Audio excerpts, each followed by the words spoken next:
एक auto rickshaw वाला जो रेलवे स्टेशन के पास इस गरीब बस्ती के अंदर रहता है, साबड़े नाम का, जिसकी उम्र महज 27 साल बताई गई है। वो लड़के ने आत्महत्या की है। वो रिक्शा चलाता था, रिक्शे के ऊपर लोन था और ऐसे पीरियड के अंदर जब कारोबार नहीं चल रहा है तब बैंक वाले, फाइनेंस वाले फ़ोन कर के उन्हें परेशान कर रहे थे। ऐसे हालत में उससे बर्दाश्त नहीं हुआ और उसने फांसी लगाकर आत्महत्या कर ली। तो ऐसे साबड़े जैसे बहुत सारे लोग हैं जो आज इस परेशानियों से गुज़र रहे हैं।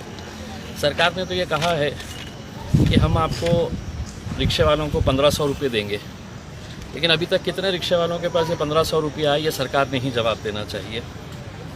दूसरा ये है कि अगर पूरी तरह से अगर लॉकडाउन है, लोग सड़कों के ऊपर नहीं है, तो ऑटो रिक्शा अगर बाहर निकल भी रहे हैं तो उनको गिराक नहीं मिल रहे हैं। दिन भर बैठने के बाद 2-2, 3-3 मुश्किल से गिराक मिलते हैं, उससे अपना पेट भरेंगे या इंस्टॉलमेंट भरेंगे।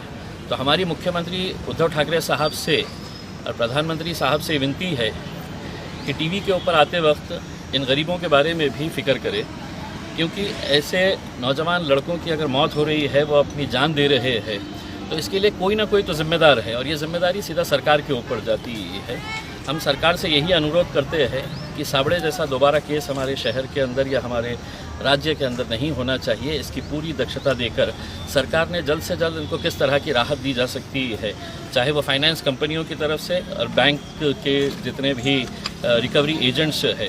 हमने पुलिस को और प्रशासन को साफ तरीके से ये ताकीद की है, ये बताया है कि अगर कोई ज़ोर ज़बरदस्ती की गई कोई फाइनेंस कंपनी की तरफ से और बैंक्स की तरफ से, क्योंकि इस पीरियड के अंदर लोगों को पैसा देने के लिए है ही नहीं, और ये रिकवरी एजेंट्स अगर दादागिरी के बल के ऊपर कभी गाड़ियां उठाकर लेकर जा रहे हैं, कभी उनके घर वालों को परेशान कर रहे हैं, तो ये किसी सूरत के अंदर बर्दाश्त नहीं किया जाएगा। और इसके लिए पूरी तरह से स्थानिक प्रशासन और स्थानिक पुलिस इसके लिए ज़िम्मेदार रहेगी। हमने लिखित रूप के अंदर दिया है, तो हम उम्मीद करते हैं इसके ऊपर जल्द से जल्द है तो प्रशासन कोई ना कोई कार्रवाई। सर, आज की मीटिंग का बायकॉट क्यों किया आपने? देखिए, उस मीटिंग के अंदर मैंने जाने का इसलिए फ़ैसला नहीं किया कि एक तरफ मीटिंग में जाकर सिर्फ ये सुनना कि हमने कितना अच्छा काम किया है, और दूसरी तरफ ज़मीन के ऊपर इस तरह अगर कोई गरीब ऑटो रिक्शा वाला अपनी जान गंवा रहा है, अपनी जान दे रहा है, सिर्फ इसलिए कि प्रशासन और सरकार की अनदेखी हो रही है इन लोगों की तरफ, तो मेरा यहाँ आना ज़्यादा अहम था, ना कि उस मीटिंग के अंदर बैठकर जो सिर्फ अपनी पीठ थपथपाते हैं कि हमने कितना अच्छा काम किए है करके। अगर अच्छा काम किए होते तो शायद ये लड़के की जान बच जाती थी। आज उसके परिवार के ऊपर क्या बीत रही है, उसके माँ के ऊपर, उसकी पत्नी के ऊपर क्या बीत रही है, शायद उस मीटिंग के अंदर बैठे अधिकारियों को एहसास नहीं है।